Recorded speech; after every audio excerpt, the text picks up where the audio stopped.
അസം മുഖ്യമന്ത്രി ഹിമന്ത ബിശ്വ ശർമ്മയ്ക്കെതിരെ ഇടതു പാർട്ടികൾ സുപ്രീം കോടതിയിൽ. മുസ്ലിം വംശഹത്യക്കുൾപ്പെടെ ആഹ്വാനം ചെയ്യുന്ന വീഡിയോ പ്രചരിപ്പിച്ചതിൽ കേസെടുത്ത് അന്വേഷിക്കണമെന്ന ആവശ്യം CPIM-ഉം CPI-യുമാണ് സുപ്രീം കോടതിയെ സമീപിച്ചത്.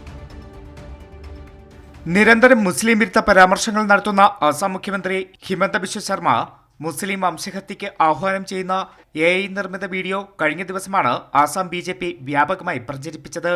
ഇതിന് പിന്നാലെയാണ് CPIM-ഉം CPI-യും സുപ്രീം കോടതിയെ സമീപിച്ചത്. നിരന്തരം വർഗീയ പരാമർശങ്ങൾ നടത്തുന്ന ഹിമന്ത ബിശ്വ ശർമ്മയ്ക്കെതിരെ കേസെടുത്ത് അന്വേഷണം നടത്തണമെന്നും അടിയന്തരമായി ഹർജി പരിഗണിക്കണമെന്നും ചീഫ് ജസ്റ്റിസിന് മുന്നിൽ ആവശ്യപ്പെട്ടു. വീഡിയോ പ്രചരിപ്പിച്ചതിൽ പരാതികൾ നൽകിയെങ്കിലും ഇതുവരെ FIR രജിസ്റ്റർ ചെയ്തിട്ടില്ലെന്നും ഹർജിയിൽ ചൂണ്ടിക്കാട്ടുന്നു.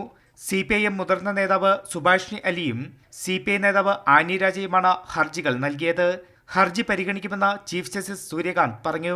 ഹിമന്ത ബിശ്വ ശർമ്മയ്ക്കെതിരെ കഴിഞ്ഞ ദിവസവും സുപ്രീം കോടതിക്ക് മുന്നിൽ ഹർജികൾ എത്തിയിരുന്നു.